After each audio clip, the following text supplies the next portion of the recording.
Hello friends. दोस्तों, अगर हम पिछले कुछ समय का रिकॉर्ड देखें ना, तो हम ये बात आसानी से समझ आ जाएगी कि वर्तमान समय में सरकार और न्यायपालिका के बीच काफी ज्यादा तनाव का माहौल चल रहा है। खास करके जो केंद्र सरकार है और जो सुप्रीम कोर्ट है, इन दोनों के बीच काफी ज्यादा तनाव का माहौल देखने को मिलेगा। कई बार ऐसा हुआ कि किसी एमपी या फिर किसी मंत्री ने सुप्रीम कोर्ट को लेकर के कोई ना कोई टिप्पणी की है। अब ये टिप्पणी उसकी भर्ती प्रक्रिया को लेकर हो सकती है, कॉलेजियम सिस्टम को लेकर के हो सकती है, जजों के काम को लेकर के हो सकती है। मतलब कई अलग अलग तरीके से टिप्पणियां की गई हैं। खास करके जब लॉ मिनिस्टर किरेन रिजिजू साहब थे, तब तो बहुत ज्यादा टिप्पणी देखने को मिली थी। कई बार उन्होंने सार्वजनिक स्थानों से जाकर के भाषण देते टाइम सुप्रीम कोर्ट को घेरे में ले लिया था। वर्तमान समय ये मुद्दा बहुत तेजी से तूल पकड़ रहा है कि जो जजों की भर्ती होती है वो कैसे की जाए, उसके ऊपर लगातार सवाल उठाए जा रहे हैं, खास करके कॉलेजियम सिस्टम के ऊपर। तो ये आर्टिकल उसी से जुड़ा हुआ है। देखिए यहाँ पे पूरा मुद्दा क्या है। तो मुद्दा ये है कि 26 नवंबर को हम लोग प्रत्येक वर्ष संविधान दिवस के रूप में मनाते हैं। तो जो इस बार हमने 26 नवंबर को संविधान दिवस मनाया था, उसी दिन जो हमारे राष्ट्रपति जी हैं द्रौपदी मुर्मू जी, इनके द्वारा भाषण दिया गया था, जिसमें एक शब्द का जिक्र किया गया। वो शब्द क्या था? तो वो शब्द था AIJS। इसका पूरा नाम क्या है? All India judicial services, Akhil Bharatiya न्यायिक सेवाएं। तो इस वीडियो में बेसिकली हम यही जानने वाले हैं कि ऑल इंडिया जुडिशियल सर्विसेज क्या है और इसके बारे में कहाँ कहाँ से प्रस्ताव आया था, किस किस ने इसके बारे में कोई ना कोई सुझाव दिया था। तो ये सारी चीजें इस आर्टिकल में हम समझने वाले हैं। और देखिए, ये आर्टिकल आपके मेंस के एग्जाम के दृष्टि से बहुत ज्यादा इंपॉर्टेंट है, क्योंकि कोई ताज्जुब नहीं होना चाहिए, कोई आश्चर्य नहीं होना चाहिए अगर आपसे इसके बारे में क्वेश्चन बन जाए। जिस तरीके से लगातार चर्चा में बना हुआ है ना, कोई आश्चर्य की बात नहीं होगी कि आपसे पूछ ले कि वर्तमान समय में जो हमारे न्यायालय हैं, यहाँ पे सुधार की आवश्यकता है, या फिर जो जजों की भर्ती होती है उसमें सुधार की आवश्यकता है। इस तरीके से क्वेश्चन आपसे आसानी से बन जाएगा। तो फिर आप लोग ये मत कहना कि मैंने बताया नहीं था। दोस्तों, इसको अभी एक साइड रखते हैं, पहले ये समझते हैं कि जो ऑल इंडिया सर्विसेज हैं ये क्या होती हैं, अखिल भारतीय सेवाएं क्या होती हैं। तो वर्तमान समय में हमारे देश में टोटल 3 अखिल भारतीय सेवाएं हैं। 3 कौन कौन सी हैं? तो इसमें है एक IAS, दूसरा है IPS और तीसरा है आपका IFS। अगर हम इसका फुल फॉर्म जानने की कोशिश करें तो इंडियन एडमिनिस्ट्रेटिव सर्विसेज यानी कि भारतीय प्रशासनिक सेवा, दूसरा IPS इंडियन पुलिस सर्विसेज यानी कि भारतीय पुलिस सेवा, और तीसरा है IFS। अब यहाँ पे जो F है ना, ये फॉरेन वाला नहीं है। यहीं पे कंफ्यूजन हो जाती है, फॉरेन वाला ना होकर के फॉरेस्ट वाला है, इंडियन फॉरेस्ट सर्विसेज या फिर भारतीय वन सेवा। तो भारत में वर्तमान समय में 3 अखिल भारतीय सेवाएं या फिर ऑल इंडिया सर्विसेज है, ये ध्यान रखिएगा। और ये जो ऑल इंडिया सर्विसेज है ना, ये ऑल इंडिया सर्विसेज 1951 का एक्ट है, उसी के तहत आती हैं। अगर मैं इसको एकदम लेमैन लैंग्वेज में समझाने की कोशिश करूं कि ऑल इंडिया सर्विसेज क्या होती है एकदम आसान भाषा में, तो ऐसे समझ लीजिए कि इन सर्विसेज की जो ट्रेनिंग होती है, जो भी इनके प्रशिक्षण के ऊपर खर्चा आता है, वो सारा कौन उठाता है? वो केंद्र सरकार उठाती है। लेकिन जो इनकी नियुक्ति की जाती है वो राज्यों के हिसाब से की जाती है, यानी कि नियुक्ति जो होती है वो राज्य सरकार में की जाती है, राज्यों में की जाती है। और जो इनकी सैलरी होती है वो भी राज्य सरकार के द्वारा की जाती है। लेकिन जब इनको अपने पद से हटाने की बात आती है, जो भी ये IAS ऑफिसर हो गए, IPS ऑफिसर हो गए और IFS ऑफिसर हो गए, तो इन तीनों को ही राज्य सरकार हटा नहीं सकती है। ज्यादा से ज्यादा इनका ट्रांसफर कर सकती है या फिर इनको सस्पेंड कर सकती है, लेकिन इनकी पोस्ट से इनको हटा नहीं सकती है, इनकी जॉब छीन नहीं सकती है। इनकी पोस्ट से हटाने का अधिकार केंद्र सरकार को है। एक तरीके से एकदम आसान भाषा में यही है ऑल इंडिया सर्विसेज। तो यहाँ पे जजों की भर्ती के लिए भी इसी तरीके की बात की जा रही है कि जो जजों की भर्ती होती है उसको भी हम लोग एक परीक्षा के माध्यम से करें। जैसे आप देखेंगे कि IAS IPS के लिए परीक्षा होती है, कौन कराता है? तो UPSC के द्वारा करवाई जाती है। तो यहाँ पे ये सुझाव दिया गया है कि क्यों ना जजों की भर्ती भी इसी तरीके से की जाए और जजों की भर्ती के लिए भी परीक्षा आयोजित की जाए, और यहाँ पे एक बॉडी बनाई जाए, एक निकाय बनाया जाए जो जजों की भर्ती के लिए परीक्षा ले, जैसे कि IAS IPS की परीक्षा होती है, ठीक उसी तरीके से। और फिर जो योग्य व्यक्ति होगा उसका नाम सजेस्ट किया जाए। और उसके बाद क्या होगा, जैसे अब आप देखेंगे UPSC में इंटरव्यू भी होता है लास्ट फेज में, तो इसी तरीके से यहाँ पे कहा गया है कि मान लीजिए जो परीक्षा पास कर गया, एग्जाम पास कर गया, अब इसके साथ क्या होगा कि इनको अगर जिला स्तर पर नियुक्त करना है, जिला जज बनाना है, तो इनको क्या होगा, हाई कोर्ट के द्वारा इंटरव्यू लिया जाएगा। जो हाई कोर्ट के जज है इनका पैनल बन जाएगा और ये लोग इंटरव्यू लेंगे, और जो योग्य व्यक्ति होगा उसको फिर जज के पोस्ट पर नियुक्त कर देंगे। तो इस तरीके का प्रस्ताव आया है। तो यही हम जानने वाले हैं इस वीडियो में कि ऑल इंडिया जुडिशियल सर्विसेज क्या है, इसका प्रस्ताव कैसे आया था और फिर ये वर्तमान समय में चर्चा में क्यों आ गया है। ये सारी चीजें इस आर्टिकल में हम जानने वाले हैं। अगर हम बात करें चर्चा में क्यों है, तो मैंने आपको बता ही दिया कि 26 नवंबर को जब हम लोग संविधान दिवस मना रहे थे, तो उस दिन हमारे राष्ट्रपति जी के द्वारा इसके बारे में जिक्र किया गया था, इसके बारे में वर्णन किया गया था, तो इसी नाते ये चर्चा में आ गया है। तो चलिए हम देखते हैं कुछ इंपॉर्टेंट बिंदुओं को। जैसे बात करें अगर हम अखिल भारतीय न्यायिक सेवाएं क्या है, तो संविधान का अनुच्छेद 312, ये बहुत इंपॉर्टेंट अनुच्छेद है। केंद्रीय सिविल सेवाओं की तर्ज पर एक अखिल भारतीय न्यायिक सेवा AIJS all India judicial services की स्थापना का प्रावधान करता है। देखिए अनुच्छेद 312 जो है ना, ये राज्यसभा की एक विशेष शक्ति है। आपने भी पढ़ा होगा इसके बारे में, M लक्ष्मीकांत में, फिर पॉलिटी आपने जहां से भी पढ़ी होगी, आपने पढ़ा होगा कि जो राज्यसभा की शक्तियां होती हैं, तो अनुच्छेद 312 के संदर्भ में ये लोकसभा से ज्यादा शक्तिशाली होता है। ये अनुच्छेद 312 कहता क्या है, अगर एक्चुअल में हम समझने की कोशिश करें, तो अनुच्छेद 312 में ये कहा गया है कि अगर राज्यसभा एक विशेष प्रस्ताव पारित कर दे तो यहाँ पे ऑल इंडिया सर्विसेज का गठन किया जा सकता है, नई ऑल इंडिया सर्विसेज बनाई जा सकती है, नई अखिल भारतीय सेवाएं बनाई जा सकती है। जैसे मान लीजिए अभी 3 है, अब यहाँ पे राज्यसभा कह दे कि हाँ जो ऑल इंडिया जुडिशियल सर्विसेज है, इस तरीके की एक हमें भर्ती प्रक्रिया चाहिए, इस तरीके की एक सेवा चाहिए। अनुच्छेद 312 के तहत ये काम किया जाएगा और जब इसको पास कर दिया जाएगा तो 3+1 टोटल 4 हो जाएंगे। तो अनुच्छेद 312 जो है ना, ये राज्यसभा की विशेष शक्ति है। यहाँ पे अनुच्छेद 312 के संदर्भ में राज्यसभा के पास लोकसभा से ज्यादा शक्ति होती है। अनुच्छेद 312 में यही कहा गया कि राज्यसभा अपने वर्तमान और मतदान करने वाले कम से कम 2/3 सदस्यों द्वारा समर्थित एक प्रस्ताव के माध्यम से घोषणा करती है कि राष्ट्रीय हित में एक सेवा बनाना आवश्यक या समीचीन है, तो संसद कानून द्वारा इसके निर्माण के लिए प्रावधान कर सकती है। अब यहाँ पे प्रस्ताव कौन पारित करेगा, तो राज्यसभा प्रस्ताव पारित करेगी जो उपस्थित और मतदान करने वाले हैं उसके 2/3 बहुमत के आधार पर। लेकिन जो कानून का निर्माण करेगा वो कौन करेगा, तो संसद के द्वारा कानून का निर्माण किया जाएगा। पर यहाँ पे एक लिमिटेशन लगा दी गई कि अगर अनुच्छेद 312(2) में क्या कहा गया है कि जो AIJS है, ऑल इंडिया जुडिशियल सर्विसेज है, इसके तहत जो भर्ती की जाएगी वो न्यूनतम किस स्तर पर की जाएगी, तो जिला न्यायाधीश के पद पर। यानी कि जिला न्यायाधीश से नीचे जो भी पद आते हैं इस पद पर भर्ती जो की जाएगी वो ऑल इंडिया जुडिशियल सर्विसेज के माध्यम से नहीं की जाएगी। जैसे आप देखेंगे जब हम यूपीएससी का एग्जाम देते हैं तो उसमें टोटल 26-27 पोस्ट होती है। तो इसी तरीके से एक लिमिट रख दी गई है कि जो ऑल इंडिया जुडिशियल सर्विसेज गठित की भी जाएगी अगर, तो इसमें एकदम लो लेवल जो आएगा ना वो जिला जज का आएगा। जिला जज के पोस्ट के नीचे की जो भी पोस्ट होती है वहां पे इस प्रक्रिया के माध्यम से भर्ती नहीं की जाएगी। एक इसमें कहा गया तो अनुच्छेद 312(2) में कहा गया है। जैसा कि अनुच्छेद 236 में परिभाषित है। तो ये 2-3 आर्टिकल हैं जो इंपॉर्टेंट है। दूसरा इसमें ये बताया कि जो एक जिला न्यायाधीश है इसमें कौन कौन शामिल हो सकते हैं, यानी कि जिला न्यायाधीश की पोस्ट पर क्या क्या आप वेरी करेंगे, आप किस किस को मानेंगे कि हाँ जिला न्यायाधीश की पोस्ट पर है। तो इसमें आ सकता है एक शहर सिविल कोर्ट न्यायाधीश, अतिरिक्त जिला न्यायाधीश, संयुक्त जिला न्यायाधीश, सहायक जिला न्यायाधीश, लघु वाद न्यायालय के मुख्य न्यायाधीश, मुख्य प्रेसिडेंसी मजिस्ट्रेट, अतिरिक्त मुख्य प्रेसिडेंसी मजिस्ट्रेट, सत्र न्यायाधीश, अतिरिक्त सत्र न्यायाधीश और सहायक सत्र न्यायाधीश। तो ये सब शामिल हो सकते हैं। मतलब इन सब की जो पोस्टिंग होगी, इन सब की जो ज्वाइनिंग होगी वो इस परीक्षा के माध्यम से की जा सकती है। अगला बिंदु है अनिवार्य रूप से AIGS सभी राज्यों के लिए अतिरिक्त जिला न्यायाधीशों और जिला न्यायाधीशों के स्तर पर न्यायाधीशों की भर्ती को केंद्रीकृत करना चाहता है। अब ये केंद्रीकृत कैसे, भैया एक ही तो संस्था है जो एग्जाम ले रही है और वो भी संस्था कौन सी होगी, तो ऑल इंडिया लेवल पर होगी। जाहिर सी बात है कि इस पर केंद्र सरकार का नियंत्रण होगा। तो वही चीज यहाँ पे कही जा रही है कि वो केंद्रीकृत करने की कोशिश की जा रही है कि जो जिला जजों की नियुक्ति होती है उसके बारे में। अब यहाँ पे जो जिला जज होंगे तो एग्जाम पास करेंगे, इंटरव्यू होगा हाईकोर्ट के द्वारा, उसके बाद जाकर के इनकी ज्वाइनिंग होगी जिला जज के पोस्ट पर। तो एक तरीके से केंद्रीकरण की प्रक्रिया को दिखाता है। यहाँ पे वही चीज लिखी कि जिस तरह संघ लोक सेवा आयोग यूपीएससी एक केंद्रीय भर्ती प्रक्रिया के माध्यम से योग्य उम्मीदवारों को देखता है, फिर उनको यहाँ पे ट्रेनिंग दी जाती है, फिर उस हिसाब से कैडर बांटा जाता है राज्यों में। तो वही कहा जा रहा है कि ऐसे जजों के साथ भी किया जाएगा, वही चीज जो मैं आपको शुरू में समझा चुका हूँ। अगर हम बात करें कि जो वर्तमान समय प्रक्रिया चल रही है ये क्या प्रक्रिया है और जो AIGS है इन दोनों के बीच डिफरेंस क्या है, यानी कि वर्तमान समय कैसे भर्ती होती है जजों की, खास करके जो जिला न्यायाधीश है उनकी भर्ती कैसे होती है। तो आपने एक परीक्षा का नाम सुना होगा जिसको PCSJ कहते हैं, यानी कि यहाँ पे आप देख सकते हैं इसका पूरा नाम हो जाएगा प्रोविंशियल सिविल सर्विसेज जुडिशियल। यहाँ जे भी है तो जुडिशियल यानी कि न्यायिक सेवाओं के बारे में बात की जा रही है। तो इसी परीक्षा के माध्यम से क्या होता है ना कि जो बच्चे एलिजिबल होते हैं, जो भी स्टूडेंट एलिजिबल होते हैं, जो पास करते हैं इस परीक्षा को, फिर उनका हाईकोर्ट के द्वारा इंटरव्यू लिया जाता है। फिर उस हिसाब से ये देखते हैं कि कौन सा योग्य उम्मीदवार है और फिर उसको नियुक्ति कर दी जाती है। तो वही चीज यहाँ पे बताई कि भारत के संविधान का अनुच्छेद 233 और 234 जिला न्यायाधीशों की नियुक्ति से संबंधित है और इसे राज्यों के अधिकार क्षेत्र में रखते हैं। यानी अभी इस पर केंद्र सरकार का कोई नियंत्रण नहीं है जिला न्यायाधीश की जो भी पोस्टिंग होती है। इसमें क्या कह रहे थे, तो चयन प्रक्रिया राज्य लोक सेवा आयोगों और संबंधित उच्च न्यायालय द्वारा आयोजित की जाती है। यानी कि जो भी ये PCSJ है इसमें 2 लोग शामिल होते हैं, कौन कौन से, तो एक तो राज्य लोक सेवा आयोग होगा, दूसरा जो हाईकोर्ट होता है वो भी इसमें शामिल होता है। उसके बाद फिर वही चीज कि जो भी इस परीक्षा में पास होता है तो हाईकोर्ट के जो न्यायाधीश होते हैं उसका एक पैनल बनता है, वो लोग इंटरव्यू लेते हैं और पैनल परीक्षा के बाद उम्मीदवारों का साक्षात्कार लेते हैं और फिर उसके बाद नियुक्ति के लिए उनका चयन किया जाता है। और यहाँ पे वही चीज बताएगी जो निचली न्यायपालिका है या जिला स्तर की जो न्यायपालिका है उनकी नियुक्ति के लिए एक एग्जाम होता है जिसका नाम है PCSJ। आपने इसके बारे में बहुत सुना होगा, बहुत सारे लोग इसकी तैयारी भी करते हैं। तो वही चीज़ है, सिंपल सा मामला है कि जो PCSJ है इसके माध्यम से जो भी लोग पास होते हैं, अब ये PCSJ आयोजित कौन करता है, तो जो राज्य लोक सेवा आयोग होता है ना वही इसको आयोजित करता है।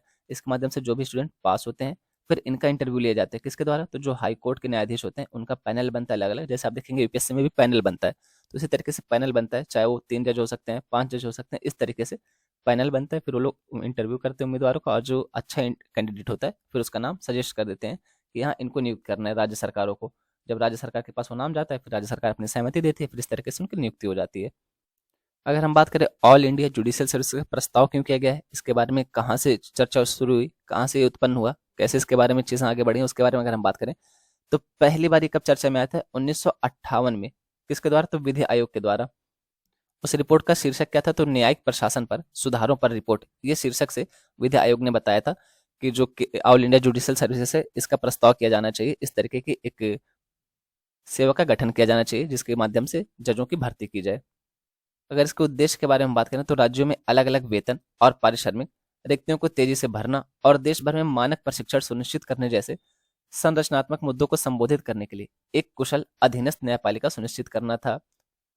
उसके अलावा वही कहा कि न्यायाधीशों की भर्ती और प्रशिक्षण के लिए एक मानक केंद्रीकृत परीक्षा आयोजित करने के लिए यूपीएससी जैसे वैधानिक या संवैधानिक संस्था पर चर्चा की गई थी। जैसे आईएएस, आईपीएस और आईएफएस का एग्जाम लेने के लिए यूपीएससी, इसी तरीके से जो जिला स्तर पर न्यायाधीशों की नियुक्ति की जाए उसका एग्जाम लेने के लिए ऑल इंडिया जुडिशियल सर्विसेज का एग्जाम लेने के लिए एक संस्था बनाई जाए। अब वो संस्था कानूनी भी हो सकती है या फिर संवैधानिक हो सकती है। दोनों में फर्क क्या है? तो दोनों में फर्क ये है कि जिसको एक्ट पास करके बनाया जाता है उसको वैधानिक निकाय कहा जाता है। जैसे किसी अधिनियम के द्वारा जब किसी संस्था का निर्माण किया जाता है। अब बोलेंगे सर कोई एग्जांपल बताओ, तो जैसे केंद्रीय सूचना आयोग है, उसको आरटीआई एक्ट 2005 के तहत बनाया गया। और इसी तरीके से अगर आप देखेंगे वित्त आयोग आर्टिकल 280 के तहत आता है, तो जो आर्टिकल 280 के तहत वित्त आयोग है वो संवैधानिक संस्था है, वो संवैधानिक निकाय है। तो जिसका वर्णन हमारे संविधान के किसी अनुच्छेद में किया गया है, हमारे संविधान में जिसके कार्यों के बारे में बताया गया, उसकी स्थापना के बारे में बताया गया, जैसे कि निर्वाचन आयोग हो गया। तो इस तरीके की जो भी संस्थान है जिसके बारे में हमारे संविधान में बताया गया, उसको कॉन्स्टिट्यूशनल बॉडी कहते हैं, फिर संवैधानिक संस्था कहते हैं।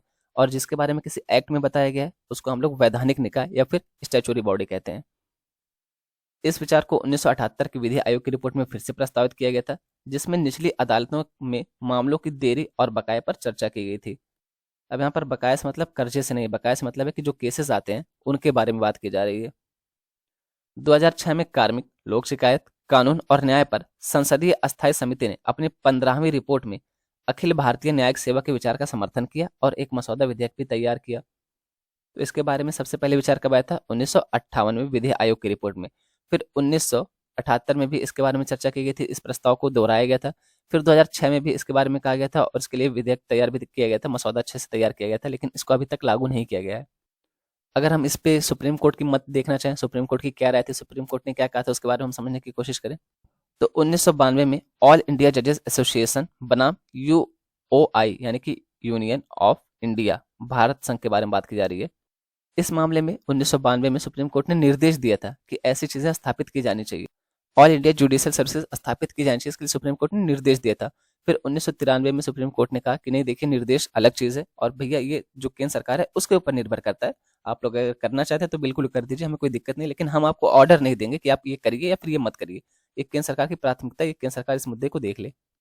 फिर 2017 में सुप्रीम कोर्ट ने जिला न्यायाधीशों की नियुक्ति के मुद्दे पर स्वतः संज्ञान लिया और एक केंद्रीय चयन तंत्र पर विचार किया। वरिष्ठ अधिवक्ता अरविंद दातार जो इस मामले में न्याय मित्र थे, इन्होंने सभी राज्यों को एक अवधारणा नोट प्रसारित किया जिसमें अलग अलग राज्य परीक्षाओं के बजाय एक सामान्य परीक्षा आयोजित करने की सिफारिश की गई थी। योग्यता सूची के आधार पर हाईकोर्ट साक्षात्कार आयोजित करेंगे और न्यायाधीशों की नियुक्ति करेंगे। दातार ने कहा कि इससे संवैधानिक ढांचा नहीं बदलेगा या राज्यों या उच्च न्यायालयों की शक्तियां नहीं छीनेंगी। अगर हम बात करें कि इसे अभी तक लागू क्यों नहीं किया गया है, तो केंद्र ने एआईजेएस के गठन की दिशा में कई कदम उठाए, जैसे कि एक व्यापक प्रस्ताव लाना जिसे नवंबर 2012 में सचिवों की समिति द्वारा अनुमोदित किया गया था। फिर अप्रैल 2013 में मुख्यमंत्रियों और उच्च न्यायालय के मुख्य न्यायाधीशों के सम्मेलन में इस प्रस्ताव को एजेंडा आइटम के रूप में शामिल किया गया था।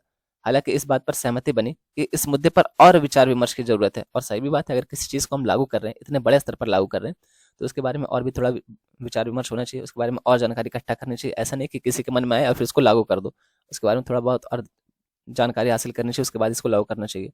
फिर वही इसके बाद जो प्रस्ताव था इस पर राज्य सरकार और उच्च न्यायालयों की राय मांगी गई थी, लेकिन कोई सहमति नहीं बन पाई थी।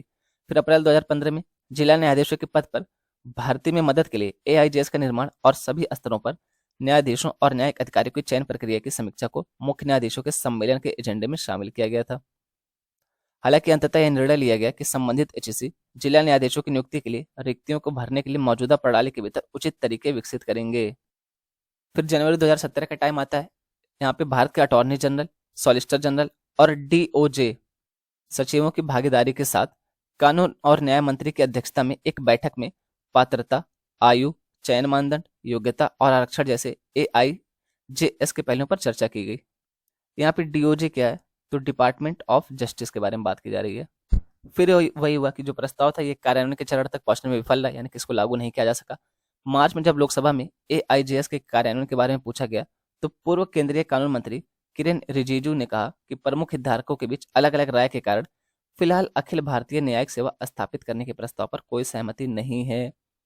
अब अगर मैं इस पूरे आर्टिकल का आपको निचोड़ बताऊं तो देखिए, इसमें पहला पॉइंट ये है कि जो जिला न्यायाधीशों की नियुक्ति की जाती है उसके लिए जो राज्य हैं वो अलग अलग लेवल पर अपनी परीक्षाएं आयोजित कराते हैं। तो यहाँ पे ये सुझाव दिया है कि जो जिला स्तर पर न्यायाधीशों की नियुक्ति की जाती है इनके लिए एक ही संस्थान हो जिनका एग्जाम ले, और फिर इनकी नियुक्ति के लिए अलग अलग हाई कोर्ट जो होते हैं, राज्य से संबंधित जो हाई कोर्ट हैं, फिर इन हाई कोर्ट के जो न्यायाधीश होते हैं इनका एक पैनल बने, इनका इंटरव्यू ले, और फिर उसके हिसाब से जो जिला न्यायाधीश है उनकी नियुक्ति की जाए। यानी कि सभी जिला न्यायाधीशों की परीक्षा एक ही संस्था के द्वारा ली जाए, जैसे कि यूपीएससी के द्वारा आईएएस आईपीएस आईएफएस के एग्जाम लिए जाते हैं। दूसरा इंपॉर्टेंट पॉइंट जो इसका निचोड़ है वो ये कि इससे क्या होगा, तो केंद्रीकरण की प्रक्रिया बढ़ेगी, केंद्रीकरण की प्रवृत्ति बढ़ेगी, तो ये आपको ध्यान रखना है। तीसरा पॉइंट क्या है, तो तीसरा पॉइंट ये है कि इसके बारे में पहली बार प्रस्ताव कब आया था, 1958 में। किसके द्वारा, तो विधि आयोग के द्वारा। उसके अलावा जो सुप्रीम कोर्ट की राय है वो क्या है, तो अगर हम चौथे पॉइंट में देखें, सुप्रीम कोर्ट ने 1992 में दिशा निर्देश दिए थे, फिर 1993 में सुप्रीम कोर्ट ने कहा कि ये दिशा निर्देश उद्देश्य कुछ नहीं है भैया, ये केंद्र सरकार के ऊपर, अगर केंद्र सरकार करना चाहती है तो कर सकती है। और जो इसमें कुछ इंपॉर्टेंट आर्टिकल हैं, जैसे अनुच्छेद 312, ये बहुत इंपॉर्टेंट आर्टिकल है और ये एक ऐसी शक्ति है जो राज्यसभा को लोकसभा से ज्यादा शक्तिशाली बनाती है। इस 312 में क्या कहा गया है, तो 312 में ये कहा गया है कि राज्यसभा के द्वारा, किसके द्वारा, राज्यसभा के द्वारा उपस्थित एवं मतदान करने वाले 2/3 सदस्यों के बहुमत के द्वारा अगर एक विशेष प्रस्ताव पारित किया जाता है तो केंद्र सरकार एक नई अखिल भारतीय सेवा का गठन कर सकती है। ये ध्यान रखिएगा।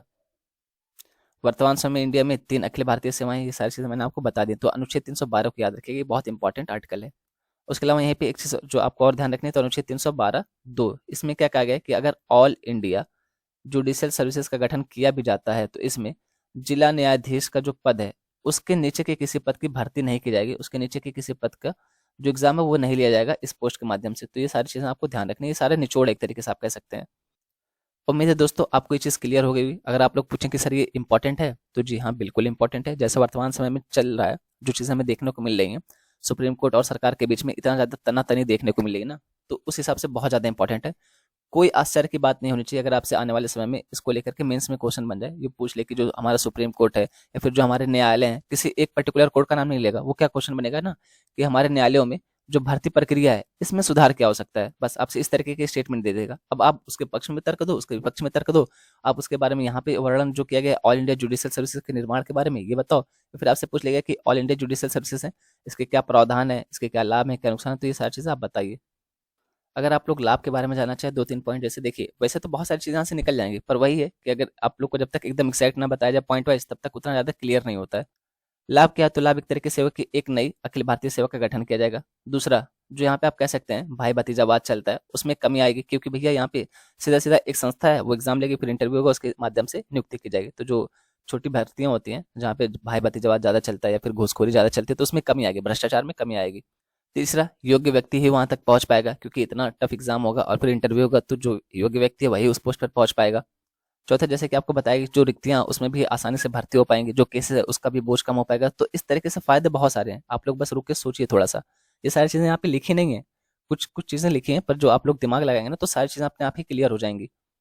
और जब तक आप रुक करके कोई चीज़ सोचते नहीं है, जिसको रिकॉलिंग पावर कहते हैं, जब तक आप लोग कोई चीज़ रिकॉल नहीं करते हैं, तब तक समझ लीजिए वो बेकार है। आप कितना भी पढ़ लो, कितना भी पढ़ लो, जब आप आंसर राइटिंग करने बैठते हो तो आपको चीज़ ही नहीं याद आ रही है। वो क्यों नहीं याद आ रही? क्योंकि आप लगातार पढ़ते जा रहे थे, आपने चीज़ नोटिस ही नहीं की कि मुझे रिकॉल भी करना है, मुझे याद भी करना है, मुझे समझना भी है।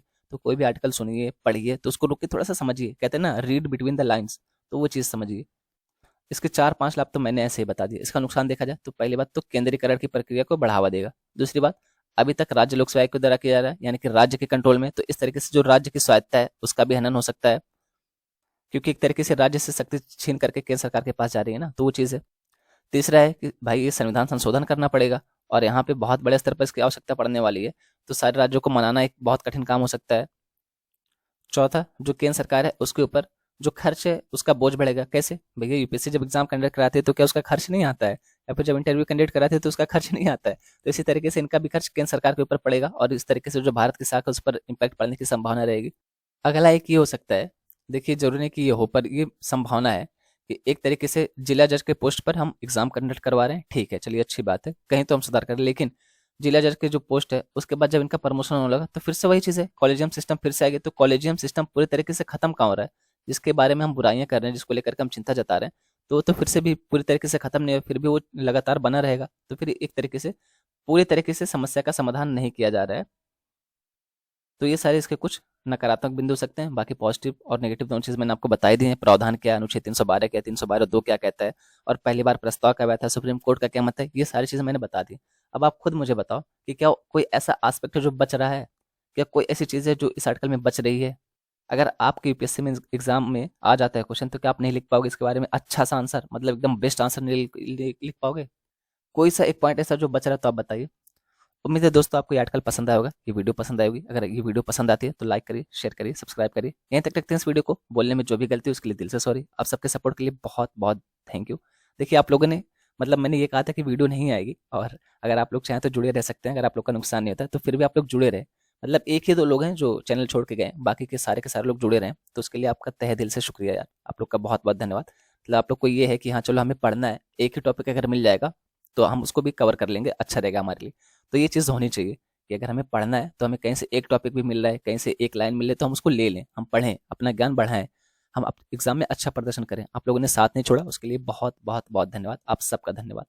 थैंक यू दोस्तों। तो यहीं तक रखते हैं इस वीडियो को। बोलने में जो भी गलती उसके लिए दिल से सॉरी। आप सबके सपोर्ट के लिए बहुत बहुत बहुत धन्यवाद। Thank you.